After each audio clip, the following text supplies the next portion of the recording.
Please subscribe and don't forget to press the bell icon to get notified whenever we upload a new video.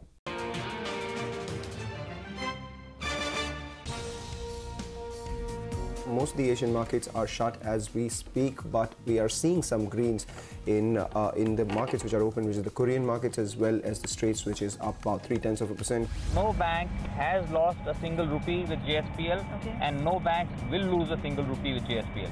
And today, all our accounts are absolutely standard and performing. Bank Nifty is still not participating as much as the bulls would want. It's still 300 points off its previous all-time high. On the 15th of Jan, I understand that Indigo's Unit 1, which is located in Goa, is going to get re-inspected by the US FTA. The opening level 10,599,600 and 125 up on the Sensex, so that's 34,218. Whether we take the view globally or within the country, I would say that this is one of the markets that we'd put as one of our top picks. Absolutely. It is going to start on the 12th of Feb, which is a Monday, and it's going to end on the 23rd of Feb, which is a Friday. So it's going to be a 2-week inspection. 20 odd points, actually 20-25 points off the high, but it's still a pretty good looking screen starting the week with about a 40-45 odd point gain.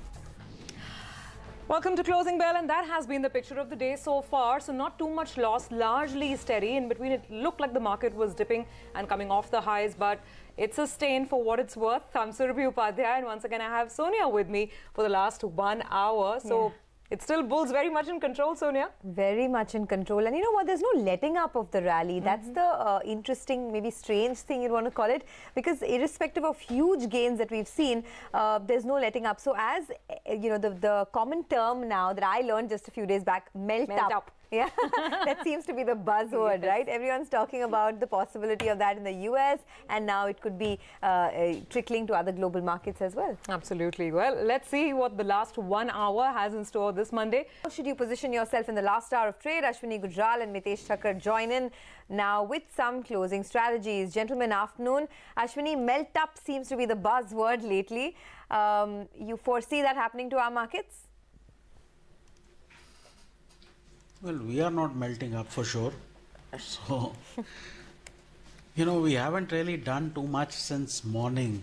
Yeah. And that's never a good sign on the first day. On the first day of an expansion, fresh money should come in. The market should keep making new highs every hour. I don't think that's quite the case. Now we may drag along, every day global markets are higher and you open up 30 points and maintain that. That's always possible, but it'll be a weakish kind of rally. Having said that, individual stocks right now are ICICI Prudential is a buy with a stop of 400, target of 425. Reliance Capital is a buy with a stop of 606, target of 624. And RCF is a buy with a stop of 106, target of 118. Okay, so still plenty of buy ideas there on Ashwini's list. Good afternoon, Mitesh. So, yeah, true. I mean, I completely take that point on board. If you bought today, then, you haven't really made money. But otherwise, is the bullish trend looking intact to you? Let me rectify that as well. I think, if you bought some stocks today, you still made money. That's true. That's true. The indices, yeah. the indices, yes, I think, they have been slightly on the subdued side. Particularly, I think the reason boils down to the Bank Nifty. What I think traders should look at possibly is the Bank Nifty 1 getting some strength beyond 25,750. Therefore, today's high, which is of 25,771, becomes important pivot on the intraday charts. If we start getting past that, I think some momentum will come back in the Bank Nifty, which should add strength in the Nifty as well. So I think that's the reason to worry. But otherwise, I think this remains a market where the breadth and the mid cap and the broader movement remains positively biased, and stocks are seeing follow through and breakout. So trading long is clearly the idea. Tata Chemicals is a buy with a stop at 758. I would look for targets of 805 here, and also a buy on South Indian Bank with a stop below 3275 and look for targets of around 35 here. Okay, so South Indian Bank, ahead of its numbers, that stock has been buzzing quite a bit. We'll come back and talk about that. But time now for our segment Stock 360, where we cover a stock that's in the news from all angles, including fundamentals and the technical call. And on our list today is JSPL. Yes, that stock has been buzzing through the course of the day. First, let's put it all down to what could be the reasons why the stock has been raging, not just today, but for the last many months. Nigel joins in to give us details. Nigel, over to you. Well, let's start off with why the stock is is buzzing today. Naveen Jindal spoke to my colleague Anshu Sharma, and what he said really, he told CNBC TV18 that they're looking at raising some money via QIP, but also more importantly, he said that they could be looking at listing the Oman business. Now that could unlock nearly around $1.5 billion in terms of a valuation. And if you take a look at the Oman facility's EBITDA, that has gradually been improving. I've been tracking it, and at one point of time it was doing barely around $6 to $8 million, on a per quarter basis. The last time, in fact, it did $55 million. So that those numbers have been improving. Naveen Jindal feeling it's time right really to go ahead and unlock value. But why has the stock been buzzing of late? There are three key reasons. One being that in fact the long product prices, they have moved up higher, and JSPL bulk of their sales are via long products. The pellet sales, at one point of time, there was excess capacity of pellets. Now there's a strong demand for pellets, so that's the other reason. And the last thing is that in fact they've expanded capacity, and now they're nearly around 8.6 million tons in terms of steel capacity. And that really was the big trigger. They expanded capacity by around 3.2 million tons approximately, and in fact that's taken their total capacity to around 8.5 million tons. Edelweiss, they're expecting sales to move up from around that 4.5 million tons to around 6.5 million tons, and that's what could help them improve their operating profit, because this EBITDA per ton could be helped by nearly around 2,000 rupees in terms of cost of production being reduced. Their power business, that's the other one that used to be very, very attractive. Unfortunately, in the last few years, there's been deallocation of some coal mines as well, and that performance has been dwindling. So it's nearly around 3,400 megawatt. But that, in fact, is functioning at roughly around 30 to around 35%. And the numbers will tell you that now it's delivering some net losses as well. Naveen Jindal told us here on CNBC TV18 that the international operations as well are looking good. So expect a turnaround from Australia as well as the Mozambique business. And finally, we'll say, well, the stock is up close to around 4 times in the last 1 year. But if you look at it in an enterprise value, you'll see that the total enterprise value of the company really has moved only around 35 to around 40%, though in fact the market capitalization has moved up by nearly around 4 times. What could be the risk? Well, demand really does take a hit, and demand for long products as well as pellets, that goes out of the window. The other thing is that suppose they get a tepid response for their listing in Oman. And finally, there are so many cases that the promoter group as well as the company on the whole has. If they don't get a good response there, then in fact that could not be very good news as well. But the stock is up 4 times in the last 1 year. But on that note, let's hear out what Mr. Naveen Jindal had to tell us here at CNBC TV18. We are going to be raising only about 1,000 crores. Okay. And we are going to be utilizing it mostly for some debt repayment.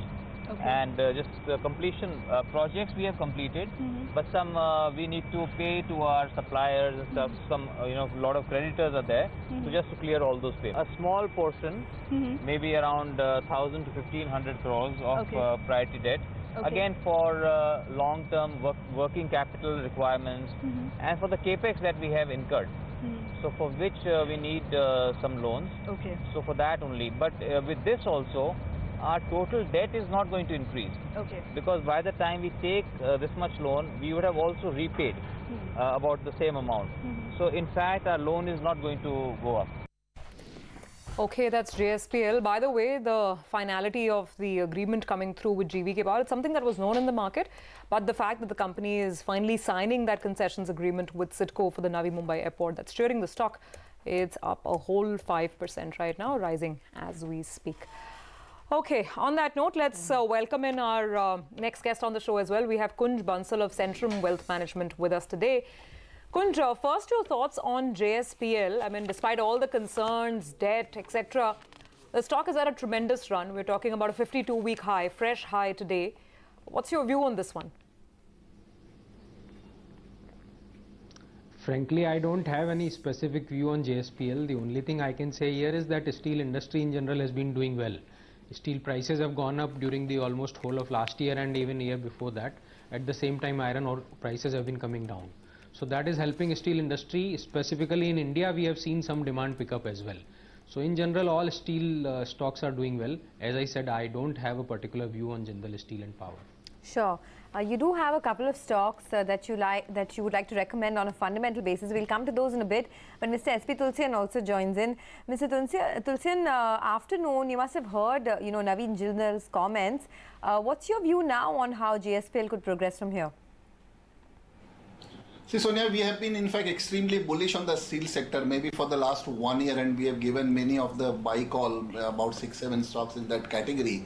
Now, if you really need to, in fact, you need to place the steel sectors in two parts. One is the running and profit-making steel plants, and second one is the stressed assets or maybe NCLT or maybe NPA kind of steel stocks. And I think that Jindal Steel and Power is falling in neither of the category. This is not a profit-making company, but this is not a stress asset or maybe an NPA account as well, because they have a sizable capacity of closer to about 10 million ton, on a global scale, which is all comparable maybe with 18 million ton of JSW Steel and for about 13-14 million ton for Tata Steel. On the domestic front I am talking, and Steel Authority is having a capacity of 14 million ton, but that is also loss making and not an NPA account.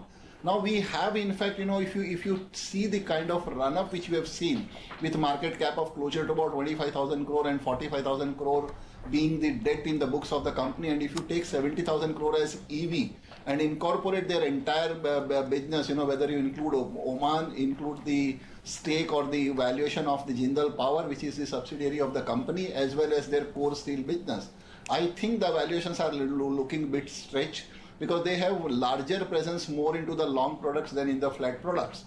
And if I, in fact, my thesis of recommending the steel stocks has been on the many of the NP accounts also, when majority of the media and experts were seeing this as a dirty dozen or not having any value, and now you see all the potential acquirers seen coming in. So when all these 4, 5, 6 steel plants will get acquired by these companies, maybe like Bhushan Steel, Bhushan Power, Monet Spath, Electro Steel, Steels, and then you will be seeing this capacity of other players significantly going up. And in that space, on a comparative valuations with a 70,000 crore EV, I don't think that the stock is seen to be having upside potential going forward. Even if you factor in the expected monetization of maybe Oman plant, which they wish to come out with the IPO and all sort of things. In fact, similar kind of plans were there in 2007 also for the company, when they were planning for the IPO or separate listing of Jindal Power and expecting a market cap, expecting an EV of about 70,000 crore, much higher than their parent company of Jindal Steel and Power. So taking all this into consideration, in spite of keeping the positive stance on the steel sector going forward, at least for next 3 years, because India will surpass or become the second largest producer in the steel in the world, surpassing Japan, probably in next 18 to 24 months. So in spite of taking this into account, the comparative play, or maybe on a relative basis, I think the valuations are seen more better in case of other steel stocks than going for Jindal Steel and Power now at the current level. Okay, all right, fair enough. Kunj, just wanted to come to some of the stocks that you've picked out for us, stocks that you think still have value at current prices. So you seem to like retail stocks quite a bit, both from the Aditya Birla side as well as the Future Group side. Within the Future Group, which one is the one that you're most bullish on? No, I think there is some confusion. I don't think I have picked retail stocks or Aditya Birla or Future Group stocks as my picks. Okay, my apologies. And in that case, do tell us. To answer. Yeah, in that case, anyway, do tell us some of the mid-cap ideas you're working with. Yeah, so in the current market, which is at lifetime highs, and if at all within a few first 6-7 days of the year, we can say is at a year high also. And also the value is not left, so the valuation is something which we have to look at. So we are looking at stocks from 2-3 perspective. One, hopefully the December quarter numbers which will start coming in now should be good. Two, on a relative basis, the valuation should be at such a place that it still gives opportunity. And three, ideally stock should not be at a high. If possible, it should be at a corrected level. So keeping these few things together, across from the different packs, different sectors or themes I take, one of the stocks that we like is from the textile sector, company called KPR Mills. It's a fully integrated textile company. The whole textile sector was undergoing a little bit of stress due to high cotton prices which were prevailing for last few months, which have now started to come down. And as a result, we think that the margins for the sector, specifically for KPR Mills, should improve. The company operates at a very good EBITDA margin of around 20% and a return on equity of 23-24%. currently available at a valuation at a forward PE ratio of around 14-15 times. It looks like it's one of the very good investment opportunity. Certainly for the medium-term investor, as I said, if the December quarter number comes out well, then it could be a good investment opportunity for the short-term investors as well. The mid-caps are on fire right now. More than 1% rally is what we've seen in the mid-cap index, and the market breadth has almost 1,400 stocks on the advancing side. We have another stock on our radar this afternoon, Idfc Bank. There's so much happening in that bank. In fact, the price action should say it all. Right now, Idfc Bank is surging. Just in the last 1 hour, it's up almost about 2% there. You have it 10% higher now. Lata joins in to give us all the details. Lata. Well, I wish I could give all the details, but the price is saying it all, as you said. In the first place, today has been an NBFC day. So basically, last week, bond prices were at a low with the 10-year yield touching 7.4 after the new 10-year yield was auctioned on Friday. Bond prices have kind of stabilized. Now we are looking at 7.28, 7.3 on the old 10-year. That's one reason why all NBFCs are higher. But Idfc Bank in particular, even in book value terms, is attractive. See, its book value for FY18 is placed around 46 rupees. By that measure, it's about 1.5 times at this, 1.3 times at this level of 64 rupees. When you look at FY19 and FY20 valuations, it still is, between 1 and 1.2.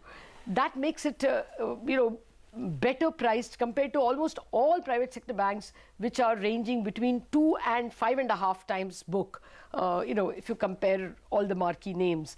And therefore, there is an attraction in per se in Idfc Bank. CLSA post its second quarter earnings had given this stock a target price of 90 rupees. And there, of course, they had said merger will be the key for any future purchase of IDFC. In second quarter itself, the loan book had declined, but the GNPAs, to be fair, the gross NPLs had also declined. Now, therefore, merger becomes the key. And even Rajiv Lal, when he last spoke to us, did not mince words when he spoke about the fact that the bank is always looking for inorganic growth opportunities. Listen in, whenever Idfc Bank rises, these kinds of expectations will always go up.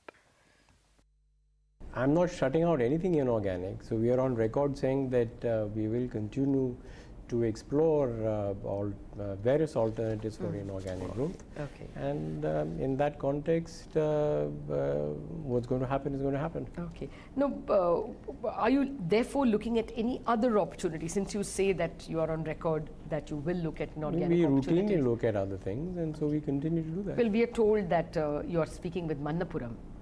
I don't think that is accurate. Okay. Actually, let me rephrase that. We are speaking to a lot of people, but it is not the case that we have honed in on Manappuram. All right. That is Idfc Bank for you. Mr. Tulsian, any thoughts? I mean, again, this has been a very range-bound stock, not really a wealth creator. But some M&A buzz obviously has got the markets fancy because it's been moving in high single digits last 2-3 sessions. See, that's right. In fact, unless until the company, the bank shows some kind of concrete move or which translates into some kind of acquisition, I don't think that there is going to be seen any kind of up move in the share price of the bank. Though we have been hearing for Manappuram that a couple of people are in the race, but Manappuram management has also denied. And in fact, the kind of the stake increase which they have been making by making the purchases from the open market also creates bit confusion whether they wish to monetize their stake or they wish to have the consolidation and increase their stake in the company. So yes, it is very much essential for Idfc Bank to show the growth which has been missing for maybe a couple of years with this. So unless until we really see that, and based on this what you call non-confirmation of some serious move, I won't be initiating a buy call in this stock. Okay, won't be initiating a buy call in the stock. That's the word coming in on Idfc Bank. But look at that, the results tomorrow from Shalby and from South Indian Bank. And look at the way people are just piling on the games there. Hoping that it'll be as good as, some of the liquor companies, how they started off the season. Actually, even Prakash Industries today, it's been a very opportune start. Yeah. It's the beginning. Let's see if that trend can continue. Okay, well, Sandeep Wagle is here with us to give us some stock calls now. Sandeep, we still have about 40 minutes to go before the end of the day. What are you telling your viewers to buy and sell now? Afternoon, Sonia. I would go with a buy in a Jubilant Foods. A fresh move has started in that. I would go buy it with a stop loss of 1905, target of 1999, and a buy in a Tata Chemicals, stop loss of 762, target 792. Okay, thank you so much, Sandeep, for those calls. More gains getting added up. By the way, the ADAG pack is getting excited. Reliance Naval is up 4.5%. Reliance Power is moving higher. So these are stocks on the move. And there's additional buying on. Communications is still flattish. The other stocks are slightly better off. And Titan is seeing some buying. So Titan 1.5% up this afternoon. Well, on that note, let's move on and take all the questions that we are getting from social media. The first question is from Atul. He has 85 shares of Idea Cellular at a price of 117 rupees. He wants a view on the stock. Mr. Tulsian, a couple of things happening. I mean, first, your thoughts on the fundraising exercise that we heard of last week. And then this tariff cut from Jio, that's caused some negative reaction, at least today, both on Bharti and on Idea. What would your view be on Idea? See, first come on the fundraising plans of maybe about $1 billion, which is contemplated by the company, $500 million having raised from the promoters, $500 million will get raised via the rights issue and all that. That is the part of the merger plans with Videocon, where the equity structuring has to remain on the agreed line. So I'm not too excited by this move. Though market has responded very well and seen the stock moving up. Coming on the tariff plans cut by the Reliance Jio, that will be seen quite negative for both the incumbents, that is Idea and Bharti, and I think this kind of problem is going to remain. You don't expect Reliance Jio to sit quiet. They will really be quite aggressive whenever the opportunities will be seen, whenever they want to have their ramp up in their subscriber base. Right now they are contended with maybe 150 million kind of subscribers or maybe 160 million kind of subscribers. So that will be seen a big negative, and I am not keeping a positive view looking to the huge capex required and the margin pressure seen for Idea. Even after the merger with Vodafone, which will take about 6 to 8 months, till then we will be seeing 2 or 3 quarterly numbers, which will definitely be disappointing. So taking those in consideration, maybe this investor can look for a price of about 117, which is his cost price, and look to exit there. Okay, well, moving on, Sandeep wants to know if Maruti Suzuki is a good buy at current levels. Ashwini, this one is for you. It seems to be a no-brainer, right? Great stock, I mean, has been only trending higher. But still, if you're a long-term investor, there's some trepidation to buy it at such elevated levels of 9,500. What's your view?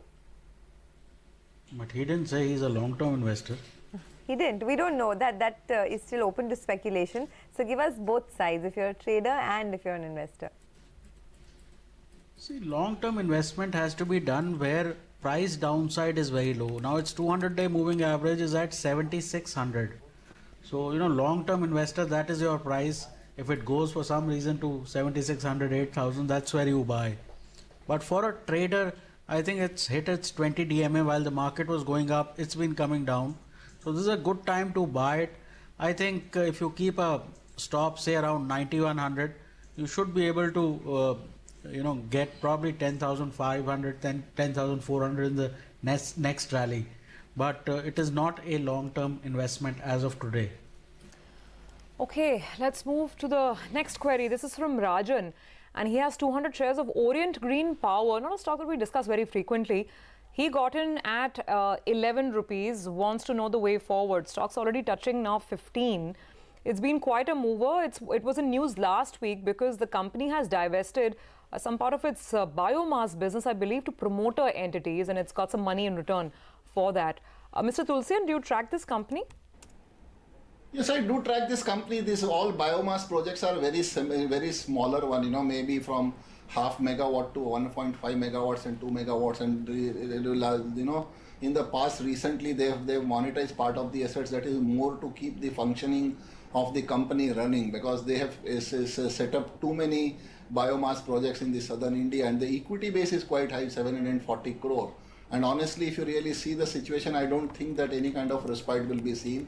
Either this investor can, exit at a level of around 15, which is the current price, or wait for these kind of news flows. Whenever you get to see these kind of news flows in the next couple of months, where you see the stock moving up by about maybe 10-15% from here, he can look to exit at 16.50, 17 rupees. Or, if he doesn't have the time horizon, then he can exit now at 15 rupees as well. Okay, Rajan, we hope your query was answered and we hope you keep writing into us. Next up, Prashant asks whether Dilip Buildcon is a good buy at the current levels. We should get Dilip Buildcon up for you. It's been a phenomenal stock of late. It's doubled in the last 6 months. It was barely 500 rupees in the month of June. And look where that stock is right now. Ashwini, at current levels, a good buy? See, Dilip Buildcon has gone up with mid-cap real estate. Now here again, elevated levels, trading buy. You can probably buy with a stop, say around 950, and maybe look for targets of 1200, 1250. But it's a trading buy. If your stop comes, you have to take it.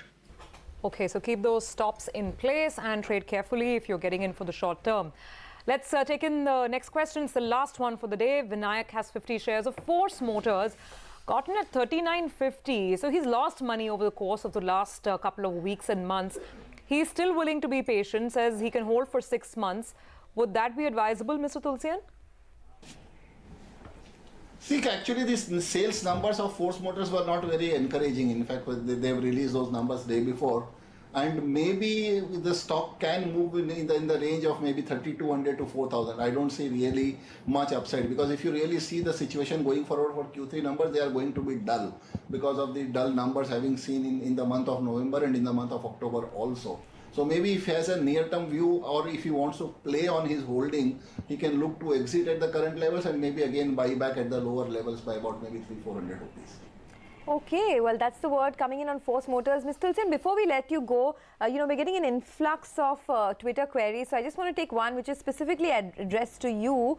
Raj has said this one specifically for Mr. Tulsian. He's bought 50 shares of Giant Agro at 490 and he wants to know whether he should average or he should exit. Do you track this stock at all, and any advice here for Raj?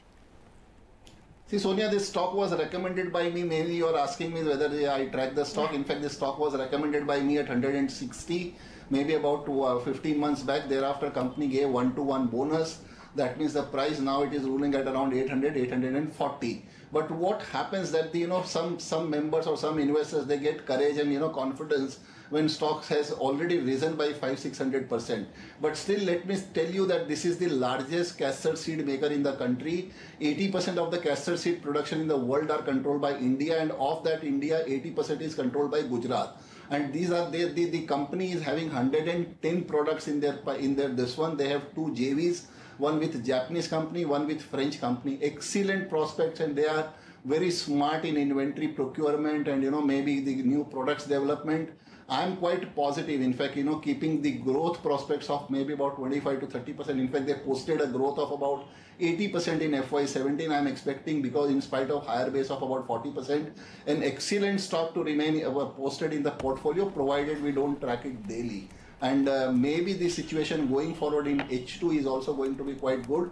In fact, H1 numbers were not inferior in any way. Though the growth was not seen much higher, maybe by about 8 to 10%, but in spite of that, the future is looking very good because of the huge demand of castor oil and castor oil derivatives in the global market. Okay, all right, Ms. Tulsian. Thanks very much for joining us today, taking all the viewer queries and giving us your view on individual stocks and the market action. Speaking of action, look at the amount of it on Indiabulls Real Estate. That stock is just surging away, almost 4% higher. There is buying on DHFL, more buying on PC Jeweler. PFC is surging. I mean, the mid-cap market is really in the midst of a big flare-up, as we're seeing the index is up a whole 1%. Kunj, Bansal still in conversation. Kunj, today has been a big day for a lot of hospitality stocks. Hotel stocks of all hues are rising higher. We were just discussing this earlier, that maybe it's to do with that Lemon Tree IPO. Maybe that's where the excitement is coming in from. Do you like anything in this space? So, this is a typical market phenomena when market keeps going up and up and up, and more than the large caps, small and mid caps tend to participate. Then market keeps looking for some or the other reason or an excuse. Now, hotel or the hospitality sector was one such sector which was not a participant till now. Now, either on the basis of simply that it had not participated, or on the basis of some IPO news is where the participation has come in. But if you look at the longer term performance track record of almost all the hospitality stock, none of them has given a return. So to that extent, I don't think for a medium to long term investor from my side it is advisable to buy into any of these stocks. Okay, well, you do have some long-term stock ideas for us, right? You spoke about some of them earlier. From the NBFC space, you're looking at something like a Repco Home Finance? Yeah, so from the housing finance space, which has been doing quite well. So despite the real estate sector per se not doing well, home financing sector has been doing well, and within that is this big Repco Home Finance, which is a South India based company. The company has a return on assets of 2.2% and is available at a price to book of 3, which is probably amongst the cheapest stock available. Almost all the other companies in the home finance space are available at a price to book of 4 and higher. The company's numbers had not been doing well till the quarter before, that is till June quarter, but in September quarter the numbers have improved significantly. In fact, company reported a net interest margin growth of 20%, NPAs also came down. Disbursements grew more than 30%, sanctions grew more than 20%. So this was after a 3-4 quarters of relatively lackluster growth that company had been having, led by various issues earlier of demonetization, GST, etc. And that is where this company comes in now, that the September quarter improved number trend will continue. As I said, on the valuation it is very attractive. NPA has started to come down, and that's where it makes a good sense for the medium term to long term investors to get into this stock. Looking pretty good for the market. So now it's at 10,620, which is the high point of trade. A big surge came, or rather that little bit of an up move that you saw came in the last 10-15 minutes itself. So let's see, we'll close at the high point, which is a positive sign for the bulls. Ashwini Gujral and Mitesh Thakkar tell you what to buy or sell today for a reverse trade tomorrow. Ashwini, what stocks would be on your list now? Well, PC Jeweler is a buy with a stop of 497, target of 520. India Bulls Housing and entire India Bulls group is now doing fairly well. So India Bulls Housing is a buy with a stop of 1190, target of 1250, and CESC is a buy with a stop of 1100, target of 1165. Okay, all right, that's Ashwini's list. Mitesh, what about you? Looking at the market strength, are you still going with buys, or is there a sell there as well? No, I have 2 buy calls. Bata, I think, has given a good pullback to the averages, now could bounce back. So PTSC with a stop at 755, look for 773, 74 for tomorrow. And Hero Motors, a very similar setup. I think the intraday charts are getting stronger now. So another BTSC call, keep a stop at 3750, look for a target of close to about 38, 30, 38, 35 for tomorrow. Okay, thanks guys for giving us those ideas. We'll come back to you for some final calls. For now, the market's looking pretty good actually. 70 points higher on the Nifty and more than 200 on the Sensex.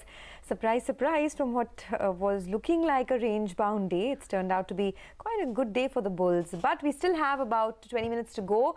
It's Monday, and that means to brighten up our Monday, we have a special Mid-Cap Mania segment with Nigel. The stock we're focusing on today is Ester Industries. The stock practically did nothing for majority of 2017, but just woke up in December.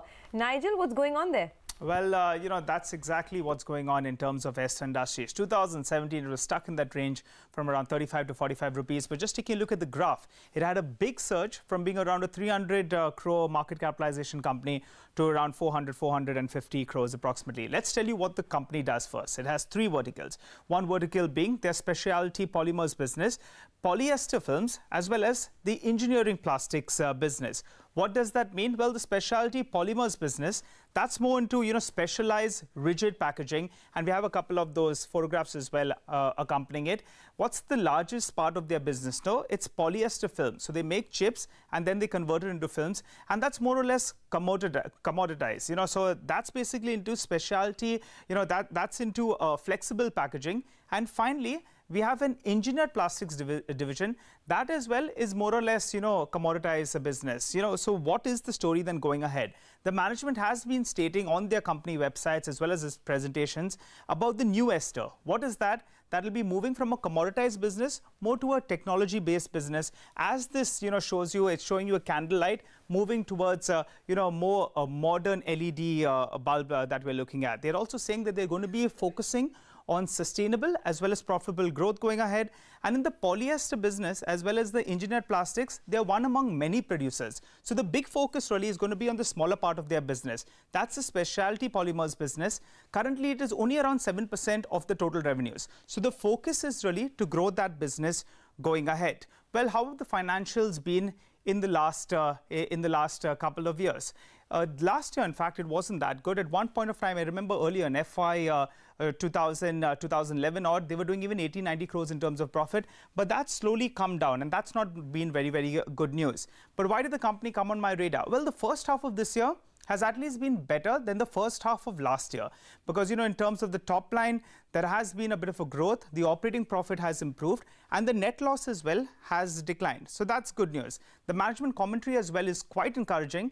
They are saying that, in fact, going ahead, they're seeing gradual improvement across all their segments, and they're looking at delivering a better performance going ahead. What's the other thing that caught my eye then? The promoters just last year, they went ahead and increased stake by roughly around 5%. That's always a positive sign.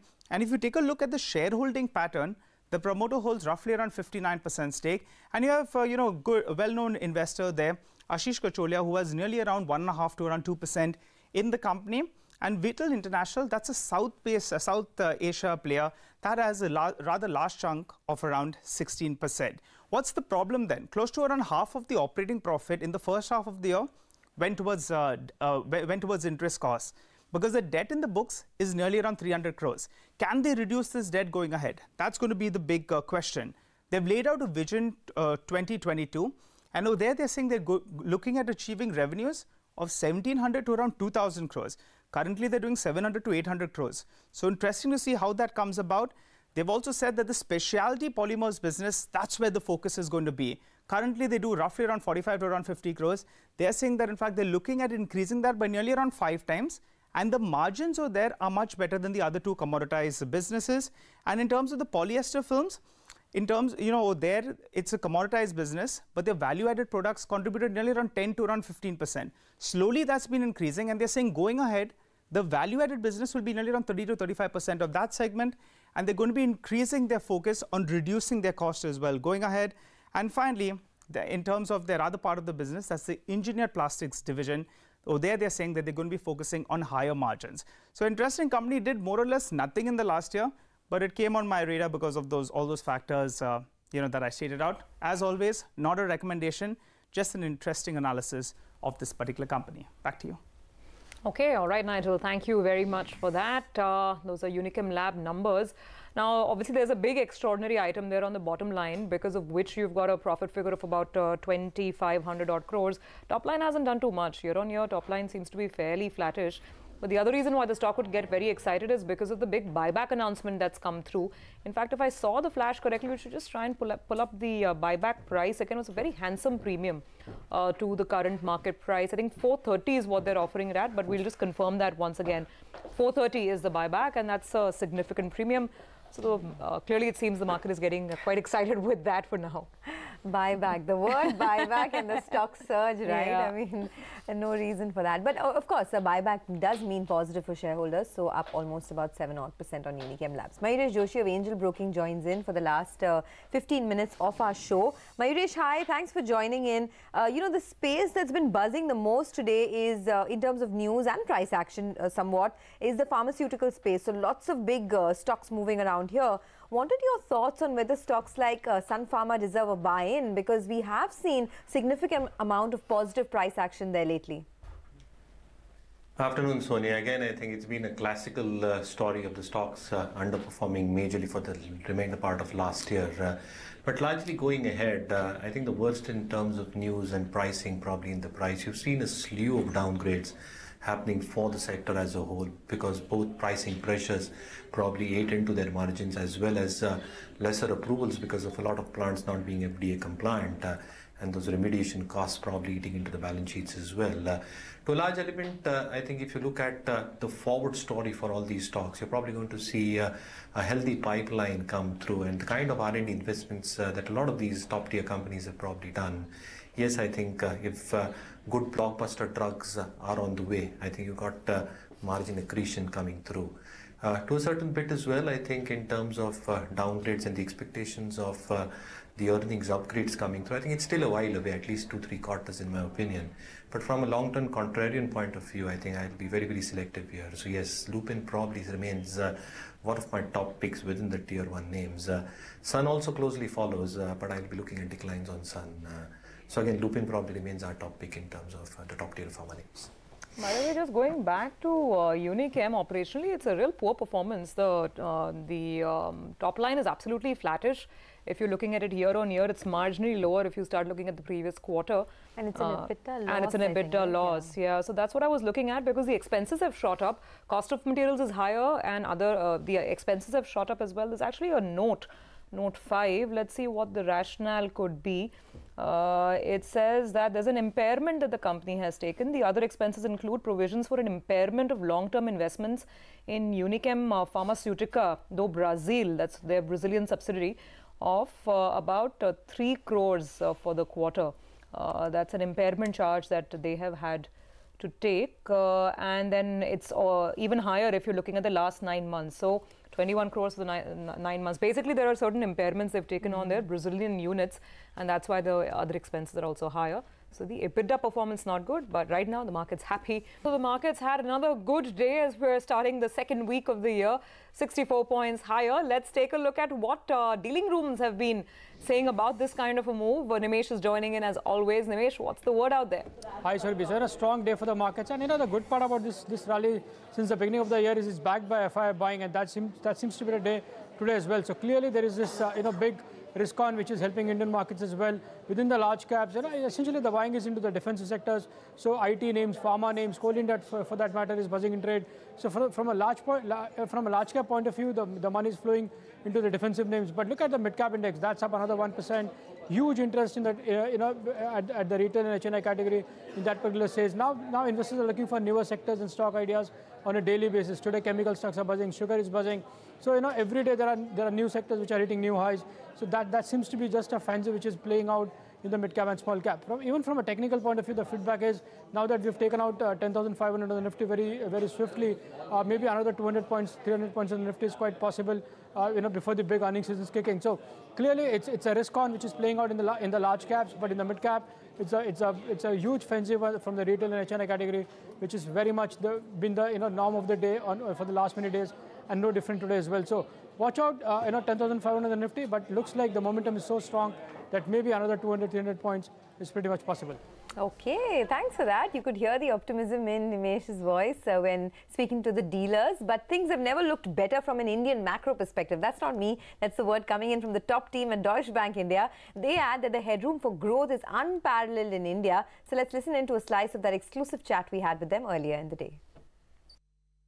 It's very difficult to look at valuations in isolation. If you look at India in its entirety at the moment, I think from a macroeconomic perspective, things have never looked really better. There's a lot of stability, a lot of resilience, and we think that the prospects going forward also look very, very good. So you could say that the markets have really run up, but a couple of things that you need to bear in mind with respect to that. First and foremost is that a lot of the structural changes that the government introduced haven't really paid off yet, and so the upside for that is significant. Then you're seeing growth, globally, and then you're seeing, a lot of, liquidity internationally. All markets seem to be, doing exceedingly well. And when you look at the headroom for growth within the large economies, I really don't think there's another economy out there which, compares favorably with India. So whether we take the view globally or within the country, I would say that this is one of the markets that we'd, put as one of our top picks. Absolutely. Okay. Pratik, morning. Come in on this because, the views are positive, but the Nifty target that you guys have for the full year of December 2018 is 11,500, which is not too far away from here. Are there any concerns? Well, I guess the concern is really valuation. The markets have already front-loaded a lot of the earnings expectations which are coming in. Remember, we had a 30% return on the Nifty last year in dollar terms, and that was one of the best performing, India was one of the best performing emerging markets globally. But having said that, going into 2018 and looking into FY19, this is the year when we're expecting earnings recovery, corporate earnings recovery, which we haven't seen for the last 4 or 5 years. We've seen earnings growth more in the single-digit range. After a very long time, we'll start seeing double-digit earnings growth. But the valuations have already gone up quite a bit. Now, on the bullish side, one can say that, look, this is the phenomenon globally. Most asset classes, including equity markets globally, are at high valuations. But in India, we went up despite relatively weak foreign flows. It was largely driven by domestic flows, which we expect will still remain strong. So while we are expecting a strong cyclical rebound in the economy as well as in corporate earnings, a lot of it is already priced in. So that's why return expectations have to be moderate. We cannot expect the same 30% kind of growth in the markets once again in 2018 in our view. Rahul, what I wanted to ask you was that all through the last 3-4 years, it was the macros that were strong, and it was Pratik who was not delivering, in the sense the micros were not delivering. But now, I mean, how are you looking at the bond markets? Already, we touched 7.4, chances of global inflation and domestic inflation picking up. So where is this yield for 2018? See, there are two aspects to the whole bond market or the debt side of the business. The rope is slightly tighter this time compared to a year ago. RBI has to balance the whole concept of fiscal prudence that the government is going to show or not deliver. And the other sensitive factor that has come into play is oil. We didn't anticipate oil to rebound to the levels that it has touched. We don't yet know whether it will continue to stay at 70 or rebound back to a sort of lower level and settle at that. I think that's the one aspect where the government has to follow, and RBI will therefore look towards that as an indicator to see whether the rates need to be hiked up or not. And the other aspect is fiscal. Yes, in the longer scheme of things, there is growth and the macro has to sort of be delivered, and you're getting into a era where I think after the two sort of shocks of demon and GST, you should not potentially have another situation where growth gets impeded by a rate hike. But markets are already factoring, as you rightly said, about a 40-50 basis points over the next 15 months. But I think it's the fiscal that will first, and the oil as step 2, which will decide whether there is scope for a rate hike or not. Because effectively on a real interest rate aspect, if you look at it, with the inflation sort of expected to be in the 4.5 on a sort of 12-month basis, and repo at 6%, you still have 150 basis points real interest rate. So which is something which RBI has felt comfortable in the past with. So you're saying that you wouldn't pencil in a rate hike in the current year? I think the guidance, no, I'm not saying that. I think the guidance this time around is not that straightforward. It'll be a function of where the fiscal goes in terms of the guidance for 2018-19 and oil prices. So this time it has to be a little bit measured from that aspect. But really the growth is an important aspect for the economy, and we are still not at the levels that we should be for inflation to become a bigger worry than from a growth point of view. No, I just want to tie you down to a number. Can you give me a range for the 10-year for the first half at least? We think that, depending on how the budget, announcement happened on 1st February, you could see a range which is, potentially, I would say about 25 basis points up or down from here. Okay, that was the conversation that we had with the top team at Deutsche earlier. Mayuresh, just getting back to the kind of, surge that we're seeing on a couple of stocks right now.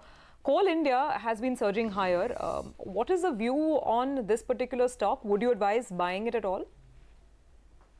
So Surbhi, again, I think the worst probably over in terms of what we've seen, both in terms of pricing, and if you look at the kind of production numbers that one really expects, though it might be a marginal miss in terms of the budgeted numbers for this financial year, you're probably looking at more demand coming through, with inventory days at power plant just at 9 odd days, and with the kind of evacuation that Coal India is doing with more rakes coming through.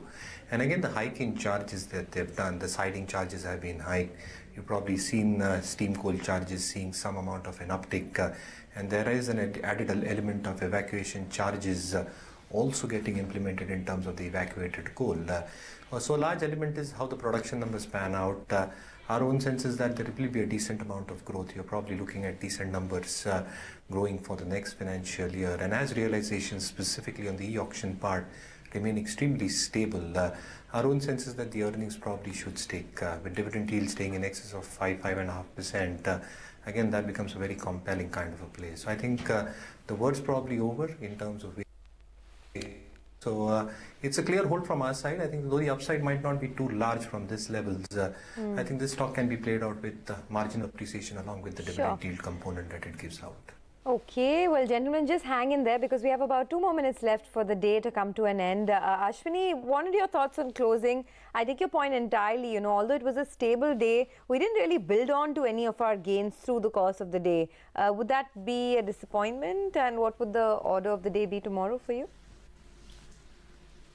So I would think it's safe to say that the bull market is clearly only in mid cap and small cap. I think people who invest in large cap right now have better options. Hence, on the first day, HDFC Bank, State Bank, all of these large guys closed in the red. And the Bank Nifty is almost at the lows of the day. And Nifty basically is at its open. So the message is very clear that there's clear outperformance in mid cap and small cap. Large caps will kind of limp along, but no major gains are likely in the large cap unless we get something macro which drives large money towards these big stocks. Okay, well, we've just got about a minute left as the close kicks in. 58 points higher, that's what we've got going on. Nifty mid-caps have done much better once again today. There's a lot of different sectors and action that you can track.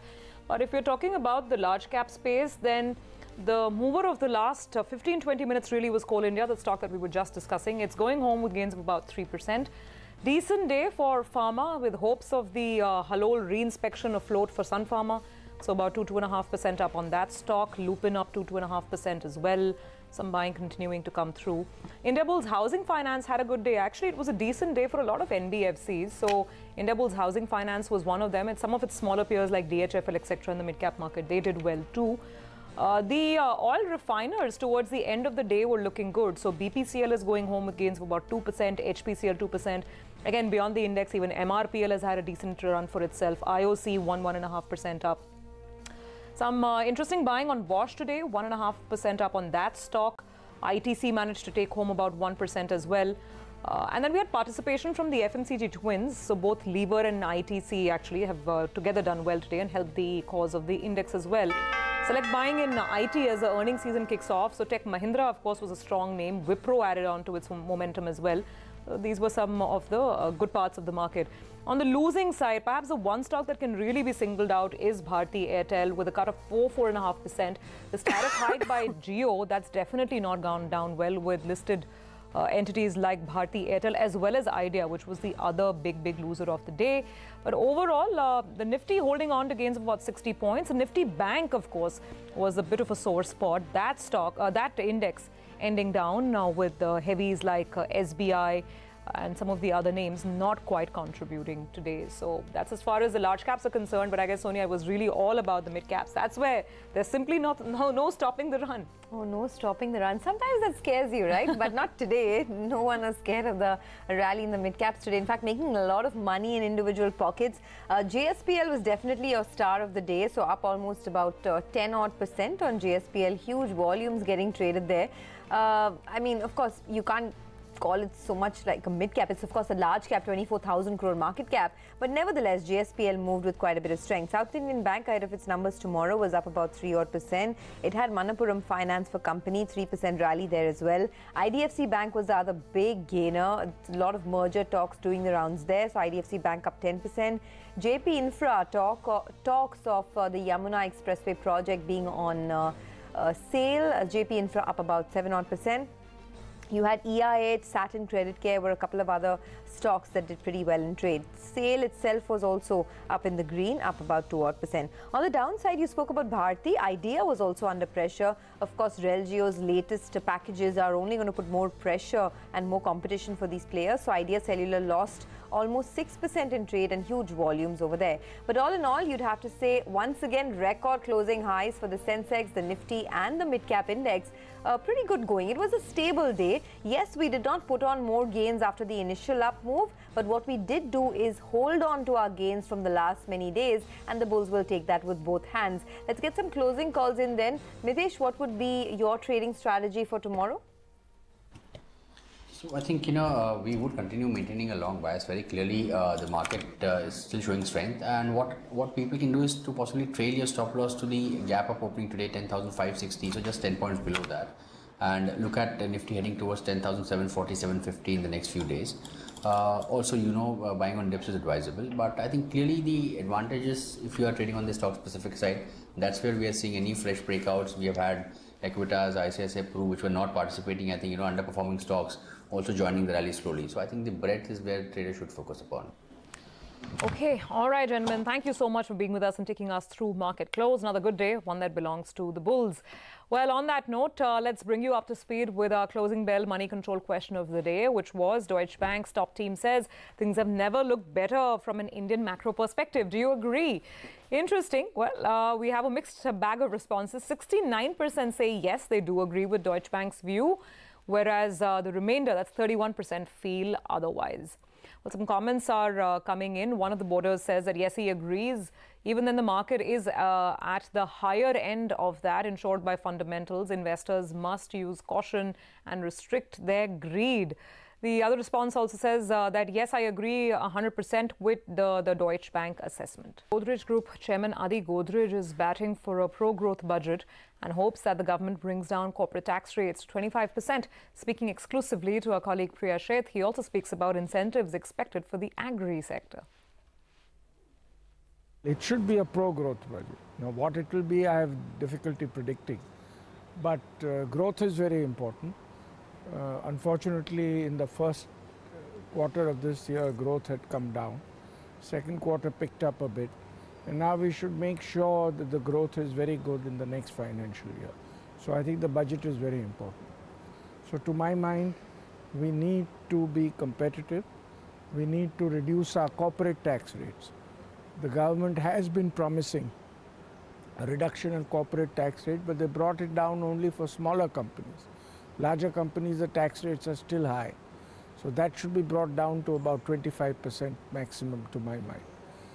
And the other thing that should be done is the MAT, minimum alternate tax, has become quite burdensome. And in order for incentives to work, it is necessary that the MAT rates are also brought down. And then we can be competitive with the US, and other countries are bound to follow. So this is a good time for us to amend our tax rates. Experts believe that the government should pump in more money to revive this overall aggregate demand as we speak. But at this point in time, the government is also looking at balancing the fiscal deficit. Of course, that's a slippage that the government continues to monitor at this point in time. So how do you think this could be balanced? See, we must not make the mistake that giving the right incentives, having lower rates of tax means collections will come down. That doesn't happen. In every country in the world they've experienced, including India, at one time our marginal rates of tax were 90%. Corporate tax was huge. And what did we do? We didn't grow, we didn't collect much. This only means economic growth will go up, collections will rise, fiscal deficit will not go up. It's just the sensible thing to do. But we must take the step. Expectation is that there will be a lot of reforms that will be coming in on the agricultural front, on rural incentives as we speak. For a corporate like you who also has exposure to the rural part of the country, what benefits or what incentives do you think that the government should put into place so that there is increased momentum and growth will pick up as we speak? Well, one of the major ones is to treat animal husbandry at least on par with agriculture, not discriminate against animal husbandry. With animal husbandry, forms roughly 25 to 30% of the income of farmers generally. So that should be encouraged. It shouldn't be discriminated against as at present. And there are many other things that can be done. That was Mr. Godrej on the budget expectations. Moving on, our colleague Yash Jain caught up with Rajiv Agrawal, MD and CEO of SR Ports, began by asking him what the expectations were for the expansion that's underway at Vizag and what that would mean for the company's revenue. We have seen robust growth this year, so we will be growing by about 35% in terms of quantity handled and also revenue. So from about say 30 odd million, we will be about 42 million tons of cargo. Next year we are expecting, because these two terminals which we just mentioned are coming on stream, so we will expect it to go to about 60 million. So that will be another growth. In terms of EBITDA, we have very robust growth again, from 80 million to 140 million this year, and from 140 to about 210 million next year. If we talk about a slightly longer time horizon, maybe 2 years, what is the kind of expansion which you are looking at? What is the kind of investment which SR Ports has earmarked towards this particular expansion? So in terms of organic growth, we are expecting that we will invest close to about 500 million in various projects that we are looking at, which are going to be fueled by internal accruals and commensurate debt from the banks, who continue to be very happy with us because of the good performance of the company. So we are looking at expanding in all our existing locations, and also maybe look at 1 or 2 projects other than that on a greenfield basis. As far as the debt levels for SR Ports are concerned, help me understand to what point did you bring it down post the Vadinar transaction, because of course that was also used to bring down debt. And would it stabilize at the current point, or would you look to reduce your debt further through various means going forward? So we had a debt which was close to about $1 billion in the business for an investment of close to $2 billion. So now after the divestment of Vadinar, we are around 500 million. And our EBITDA is going to be about 200 million next year, 140 million this year. So we feel that it's a very healthy 3:1 EBITDA to debt, which is extremely healthy for infra business. So going forwards, I think if we see by next year, it will be 2.5 times. Let's get you some updates from the national capital now. And here it seems that in the very prime area of Khan Market, a certain drive has kicked off to seal down unauthorized construction, which includes terrace structures. Our colleague Ashmit is joining in. Ashmit, we know how popular Khan Market is. Now, I don't know, was this already in the works, or is this also a fallout of the tragic incidences here at Mumbai? Well, it does happen to coincide with the Kamala Mill incident, only just days after the tragic incident in Mumbai. But what we are hearing is that this was a part of a longer exercise that the Supreme Court had undertaken by way of appointing a monitoring committee. The monitoring committee sources, from what speaking to them, the sources within the committee tell us, is that this is a part of a broader exercise whereby they're looking at compliance of these various structures with the laws of the land. In pursuance of that, they have begun sealing of various facilities in the Khan Market. The Khan Market, mind you, is one of the most popular and one of the most expensive markets, not just in the country, but in the subcontinent, as well as in Southeast Asia. It has various high-profile facilities, and at this point, the monitoring committee is going door to door, seeking to identify which are the unauthorized illegal structures, and is proceeding to seal them. The first victim as a part of this drive by the monitoring committee was, in fact, Starbucks, the coffee joint. That was the first area that was visited by the monitoring committee. They identified a terrace area which they believed was in violation of the given norms, was in violation of the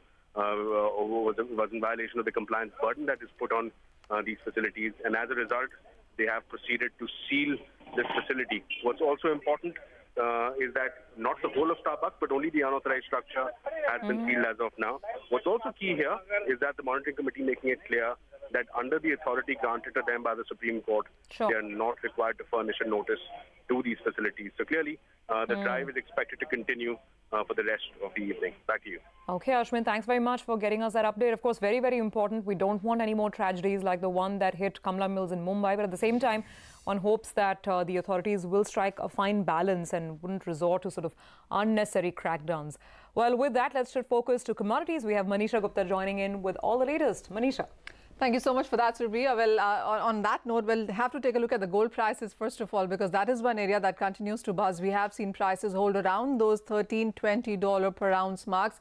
2018 has started on a better note, but there's just so much that the markets are looking forward to in this year that there are very weak chances that right now that you will see a runaway rally come in for these prices. On your screens, 29,000 is holding for gold, 39,000 for silver as well.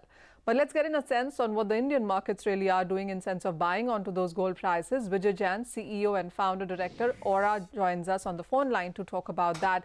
Vijay, hi, good to have you.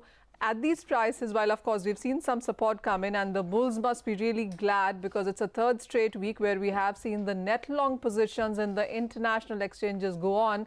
But tell us about the Indian markets. At these prices, do you see more buyers come in? No, not really, because if you look at it, any upside on gold prices has been lost on account of the fact that the rupee is really strengthened.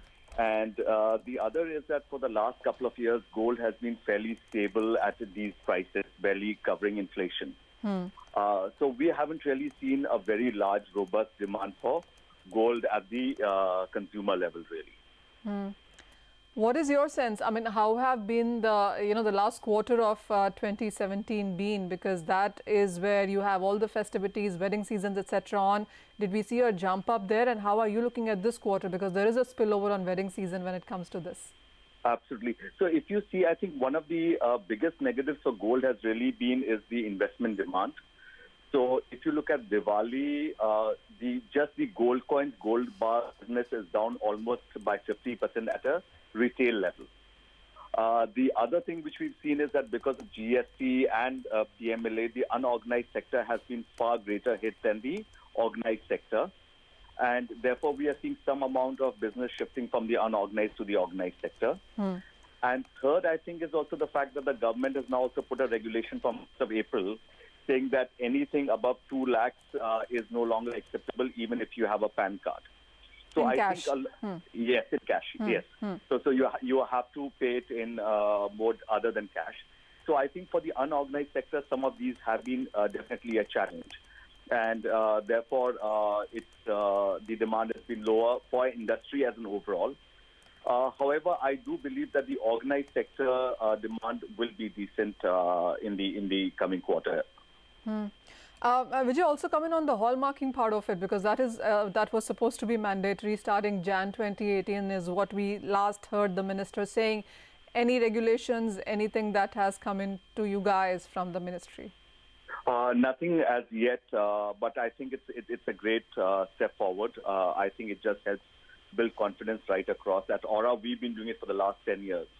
And I think it's something which the industry should adopt sooner than later. You know, your point is well taken about GST and taxes, etc., and how the unorganized sector really seems to be getting a hit.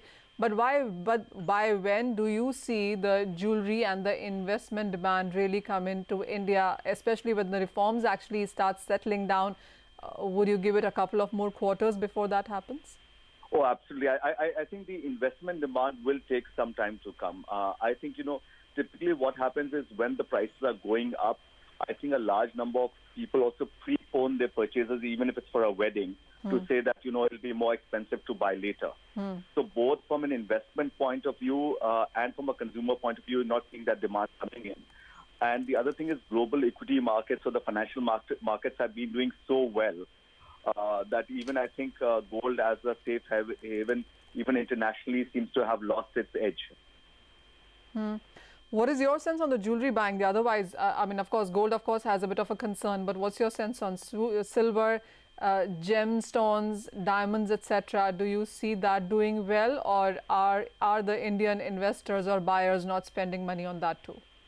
So I think jewelry demand will see a robust growth. I think the worst in terms of consumer sentiment or negative consumer sentiment is over. And we believe that going forward, demand would be very robust. especially for the organized sector. Two is what we are seeing is that people are perhaps buying lower value, but larger number of people are buying, which to my mind is a great thing. So we definitely see a larger volume. And third, I think, is that really the high ticket value, which was prevalent in the industry, I think that may have given way to, a larger number of people buying a slightly lower value per ticket. Yeah, your point is well taken. Thank you so much, Vijay, for joining us and putting that case across on what the Indian markets really are doing when it comes to the precious metals. So clearly not a very bright picture there. As he said, a couple of more quarters before we actually can see that buying come in. Kishore Narne of Motilal Oswal Commodities as well now joins us to talk about strategies on prices. Kishore, hi. The prices, of course, especially when it comes to the Indian market, the global prices, the Indian rupee, you have to take all of that in consideration. Add to that the tax reforms that the markets are still trying to get sense in. What is your sense on where are we looking at the Indian prices heading from here on? Manisha, I think, short term we are being hit by the stronger rupee, and that's what pushing down the prices today. But I think, as we heard the other guest as well, that globally the risk sentiments are much more robust. People are risk savvy now rather than risk averse. So generally, gold and silver are not supposed to be a favorite asset class. But I think for 2018, the overall volatility in the global financial markets has, in my opinion, it should be increasing slightly, and that should drive some of the money into the safe havens like gold. But I think for the short term, the pressure is going to continue. So even intraday, we are suggesting to sell gold at around 29,300 with stop loss of around 29,450 odd levels, and target close to 29,000, 2930 is something which we can see for the day or two. How are you looking at the crude oil prices now, Kishore? Because while Friday's pullback is something that the market saw as a profit taking, today we are back above 0.25%. The strength is back here. Do you see it sustaining, especially for a longer term? Do you see prices really headed higher from here on? Yes, momentum is absolutely strong. There's no doubt in that, and though we don't believe that over a short to medium term, at least the prices are not going to sustain above $63, $65. That is what most of the people were expecting. I think because that's where the roof could be formed. So at this point of time, the momentum, we can't play against the momentum. So one should be still long in the crude. Any dips should be used as buying opportunities for short term. So one can go and buy January contract around 38.80. For the day with stop loss of 38.30 and targets close to around 3960 odd levels. Very quickly before we let you go, what's your sense on the rupee as well, because it just continues to appreciate every single day? Yeah, rupee has been up by two things. One is that the global macro improvement and the global dollar weakness itself is actually helping all the emerging market currencies as well. And domestically, I think the domestic equity markets have now are getting some kind of strength from the actual earning cycle turnaround, and there could be sustained micro improvement, whereas everybody knows that macro environment in India is still good. So micro is also started to improve. So I think that is what is bringing a lot of money. It's expected to bring a lot of money into cash flows into India. So I think overall the appreciation cycle will continue, but short-term bouts of corrections are bound to be there. Point taken, and we will watch out for those levels. Kishore, thank you so much for joining us and making sense of the currency and the commodity markets today. With that, it's a wrap on this edition of Closing Bell. Thank you for watching.